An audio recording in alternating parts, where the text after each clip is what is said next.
Hello, my name is Sydney, Sidders and Solhan_do, and welcome back to the Kent Coast Walk. Today, you join us in the Whitstable suburb of Seasalter, where we ended off last time on our walk from Faversham. Part 26, today's walk, will take us from where we are here in Seasalter, along the shoreline towards the old Neptune, where we're going to be meeting one of our friends, Beth, who will join us from there on. We'll continue through the town of Whitstable and around Whitstable Harbour, onwards to the other Whitstable suburb of Tankerton, and then towards Hampton, which is in Herne Bay. I have got my... oh my gosh, I just remembered. This is the first time we're using this map. It's the Canterbury and Isle of Thanet, Herne Bay, Deal and Whitstable map. Number 150, and today's walk is bang on 6 miles long, so cool. Along with Beth joining us later, we have got JC, my friend JC. Hello JC. Yeah, you JC. Yeah. And my mum and Jane are further up ahead. And that way is where we're heading, along the town of Whitstable. Can look out towards the North Sea and back to where we came from last time, where there's a good view of the Isle of Sheppey today. It's a little bit foggy, but you can see quite a bit of it. But today isn't about the Isle of Sheppey and Swale, that is the past. Today is about the first seaside town on mainland Kent, which is Whitstable.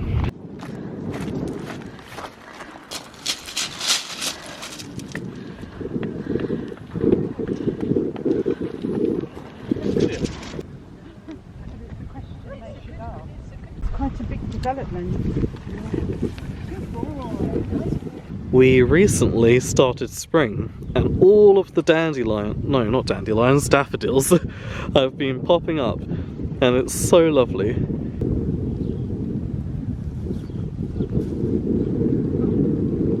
In this slopey part of Seasalter by the sea, you've got these really rich looking houses, probably where like millionaires live. We've got some rusty old something or other right here. Pretty interesting. Let's get a closer look. Wow. Lick it. I probably won't lick it. I wonder if it brought in boats or something? Not too sure.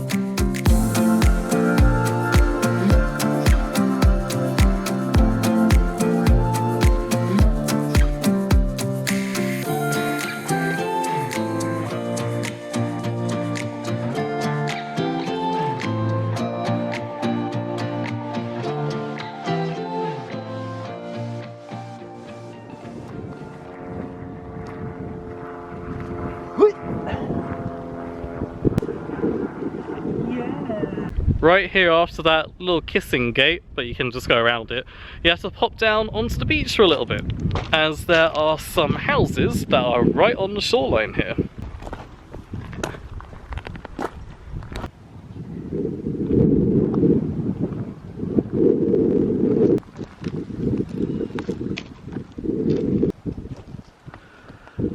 Houses along the shoreline here are very unique and interesting to look at.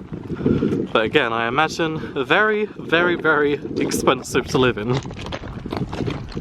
Oh, look, a runner. He be running.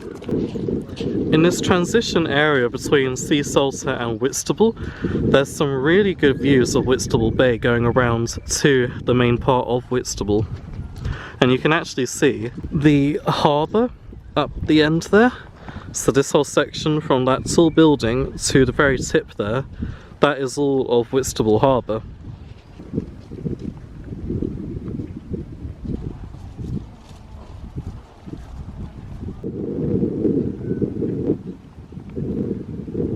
Got to the end of the beachy bit, and we're now up on this concrete wall again, which is a footpath leading onwards to Whitstable.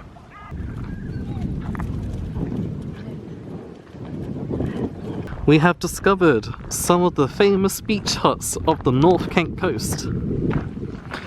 They are all locked up at the moment because it's still March, but here they are. I've been focused on the view ahead of us, but the view going back towards Seasalter and Faversham is also very lovely.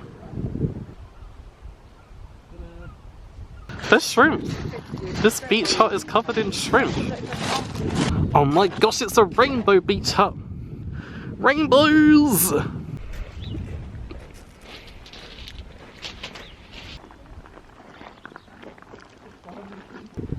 Back the way we've come, and we're leaving the beach huts behind us and heading into the proper part of Whitstable now.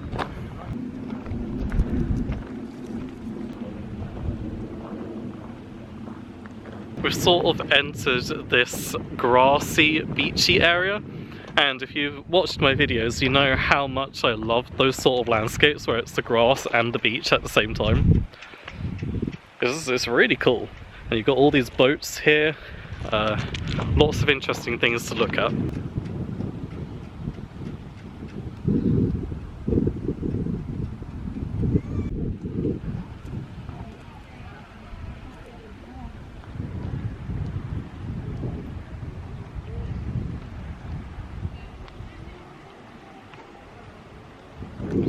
Again, some of these lovely seaside buildings here. Like, the designs of all of them are just so unique and interesting to look at. And I bet it's lovely to live here too.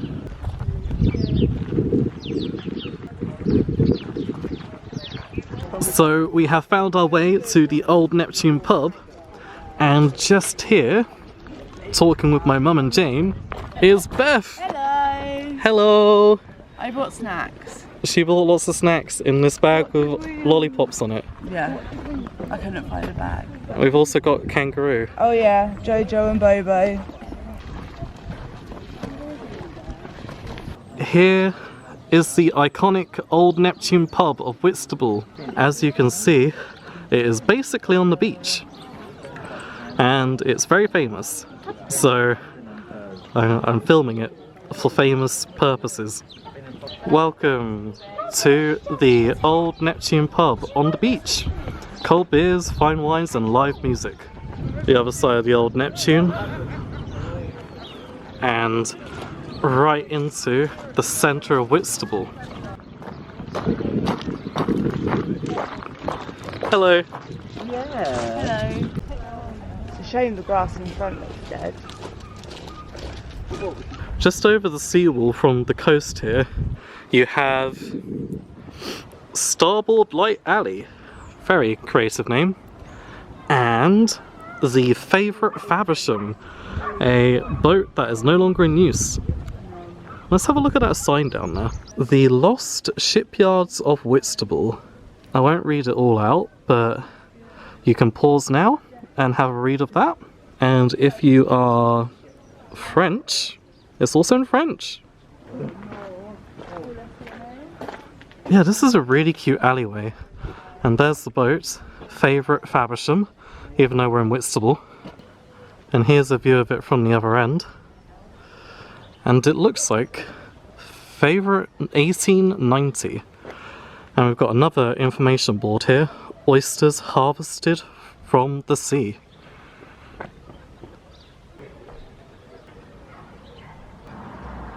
Now, the town of Whitstable is very famous for all of its alleyways, and that there are so many that I think at some point I want to do a video just about the alleyways of Whitstable. So if you want to see that, let me know in the comments and I'll get on that. Shipyard Alley. Next to one of the main car parks on the seafront of Whitstable.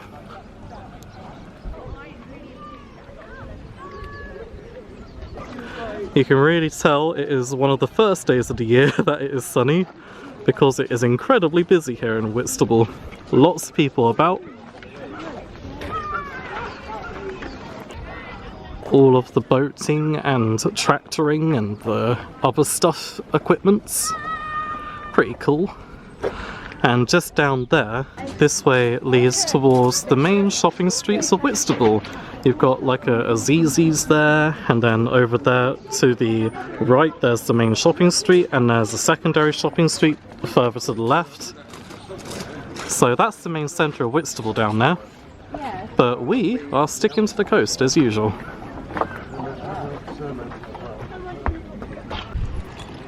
We have discovered some oysters.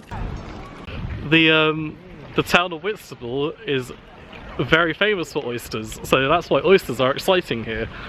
People eat oysters, and I don't eat oysters, but other people do.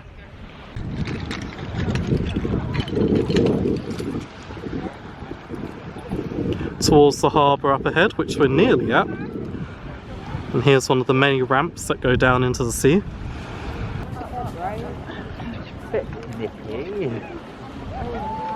Oh, they're very brave. Still March at the moment. There's a seaside cat. Hello! Meow meow!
We've made it through the crowds of the very busy part of Whitstable. It was crazy, so many people.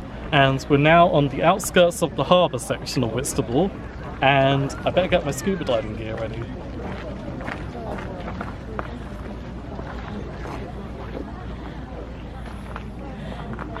My hat. Hello. Can you see me? I don't know if you can see me. Hi. It's so echoey in here.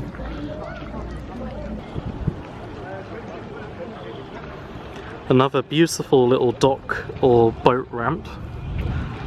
And here is the one of the two arms of the harbour sticking out to sea, and you can walk to the end, which we're about to do now. And we've also got our first glimpse of the actual harbour just in there. We'll have a better look at Whitstable Harbour in a little bit.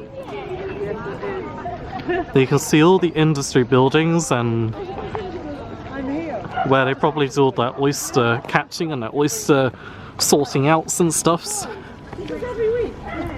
Let's make our way down this arm of the harbour.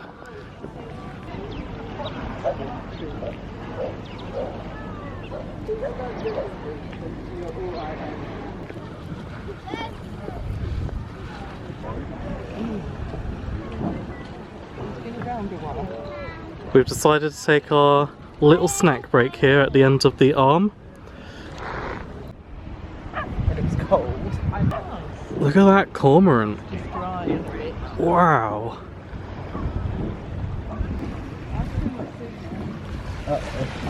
Yeah, I haven't even seen this at me, so it's like that. Yeah. There's the ocean. That was a little bit scary doing that. Where's JC? Oh look, JC's just chilling right by the edge.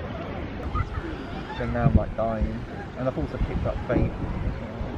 So, now that we're done eating at the end here, it's time to head back to the harbour and have a look at all of the stuff that's going on down there.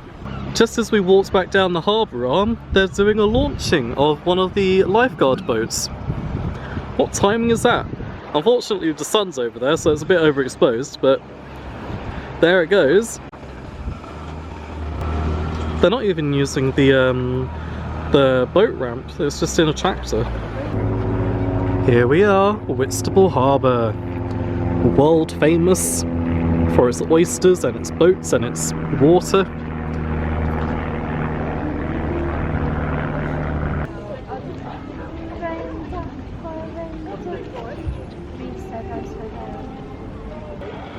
Wow, it is just so picturesque here. And a lovely atmosphere. You've got some restaurants and cafes. Crab and Winkle, which is also the name of the main footpath between Whitstable and Canterbury. There's the massive bit of industry. Apparently it's the cement works at Whitstable Harbour here, and not related to the other oystery things over this side.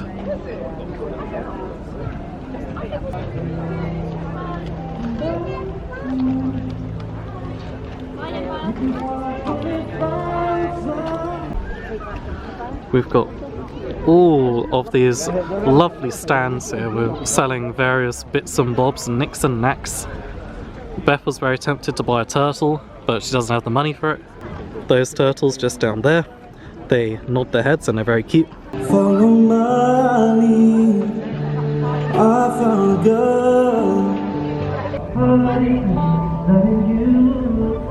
I'm trying to think, so far on the Kent Coast Walk, how many harbours have we had that are quite this lovely? Because Whitstable Harbour just has so much culture, so much history around it, there's so much to experience. And thinking of maybe Queenborough Harbour, that was very lovely, but it didn't quite have the same amount of maybe like little shops and stuff, it was more residential. There's more oysters here. As we leave the harbour, we come into this more industrial area where there's car parks and camper van parks. And we take a left turn and follow it around, and this road will take us back towards the harbour and the other jetty, the other arm of the harbour, which you can also walk to the end of. From the road behind me that we just followed from the harbour, there's this turning that leads along the shoreline, and that's where we'll be going in a little bit. But first of all, we have to continue along through this like car parky beach hutty bit, and that is the other arm of Whitstable Harbour. Might get us some ice cream on the way back. To get to the end of this, I suppose, eastern arm of Whitstable Harbour, you go under this archway that says the Lobster Shack. This dog was breaking the law. It was shuffling through the oysters, and you're not allowed to have the oysters.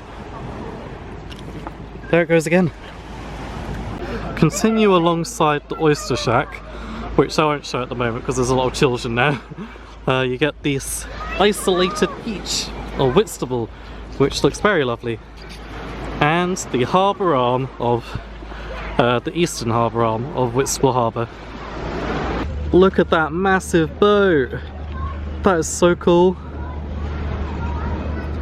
And just to the left here is the harbour arm we were on earlier at the entrance of Whitstable Harbour, and we are on the eastern harbour arm, just walking towards the end. And I think the Lobster Shack uses this as a part of their like seating area. Here's the end, and look at the boat, which is perfectly framed going out to sea. Had a lot of good timings on this walk with the lifeguard boat and then this boat.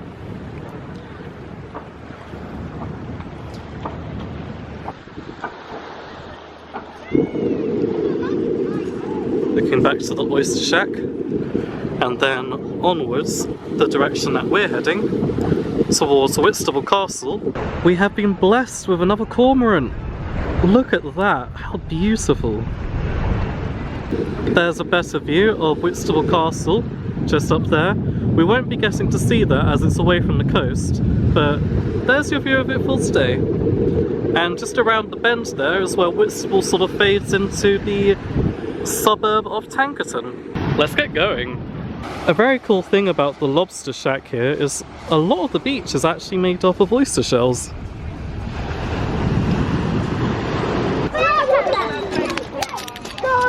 Mum's getting us ice cream. Oh, careful. Oh, pistachio one, thank you. And pistachio ice cream, please. Here's my ice cream. I already ate a bit of it, but...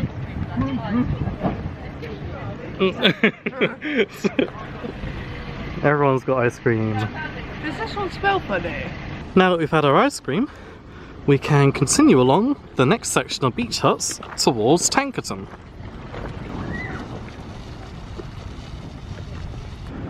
Where this set of beach huts end, we have Whitstable swimming pool, which, from my memory, is the second swimming pool we've come across. Other than Sheerness on the Isle of Sheppey, where we passed that swimming pool, I don't think any others have been right on the shoreline like Whitstable swimming pool.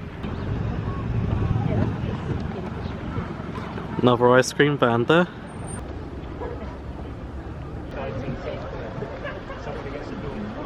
So as we turn this corner onwards to Tankerton, this will be our last view of Whitstable behind me. So goodbye main part of Whitstable. It has been very beautiful, and from now on we shall have the views forwards towards the settlement of Herne Bay. We have got our first sighting of Hampton in Herne Bay. There it is on the horizon, Hampton of Herne Bay, which is where we end today's walk. But we've still got Tankerton and Swalecliffe to walk through. The Tankerton beach huts. This next section of coastline through Tankerton is called the Tankerton Slopes, and as you can see, it is very slopey because there are slopes.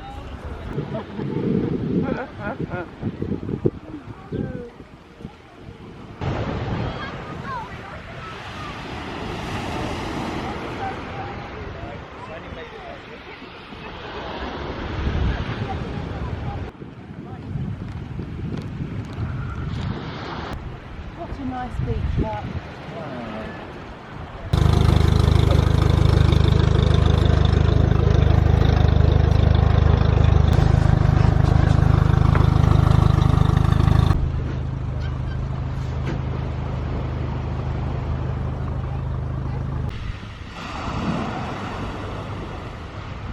You can see now how the Tankerton slopes are slowly fading out as we enter Swalecliffe, our next Whitstable suburb.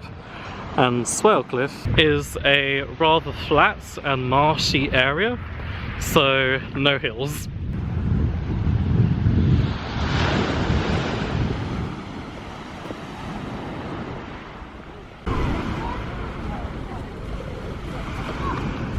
Just before arriving at Long Rock, you've got the Whitstable Skate Park.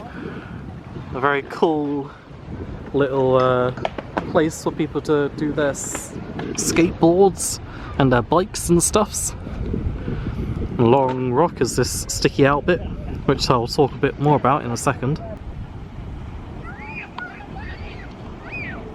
Welcome to Long Rock, site of special scientific interest, and lots of stuff about birds and stuff. Here's the map of Long Rock where we are, and as you can see, the reason it sticks out is a formation from the Swale Brook, which flows down from the Blean Woods and out into the sea. Sometimes it flows out here, and sometimes I have seen it flow out here as well. So that's the Swalecliffe Brook. Looking inland at Swalecliffe, you can see St. John's Church, which I've always just called Swalecliffe Church, but apparently it actually has a name.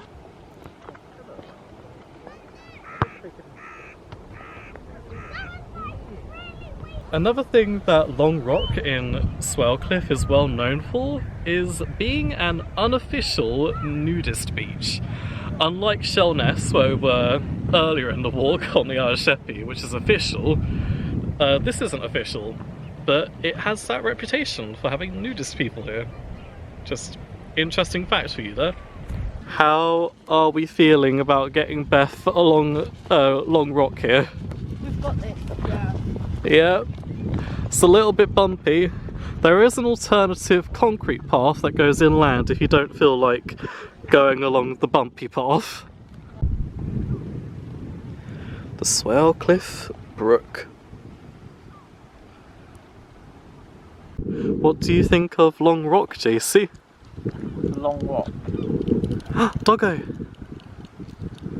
It's a rat.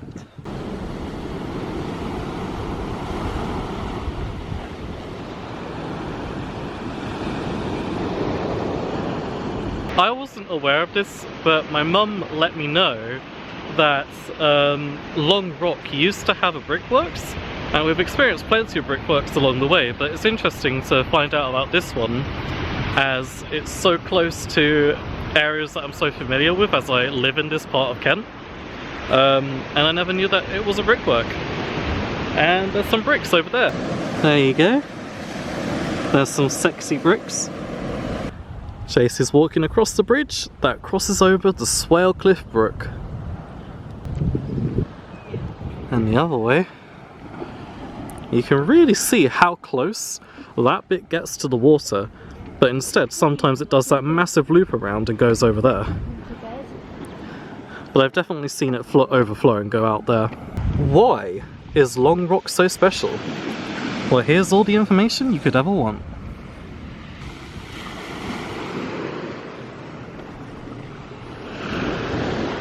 We are leaving Long Rock and Swalecliffe behind us and swerving around past the sea here towards Hampton and Herne Bay. As soon as you leave Long Rock, you start to pass Seaview Holiday Park, where you've got these interesting pods that you can stay in, and it sort of marks the boundary between Whitstable and Herne Bay. We have reached the dividing point between the towns of Whitstable and Herne Bay, and all that separates the two settlements by the sea here is this single grassy field behind me. There's been many an article in these towns about this grassy field and making sure that it stays a grassy field, as the citizens of Herne Bay and Whitstable could never cope being united as one.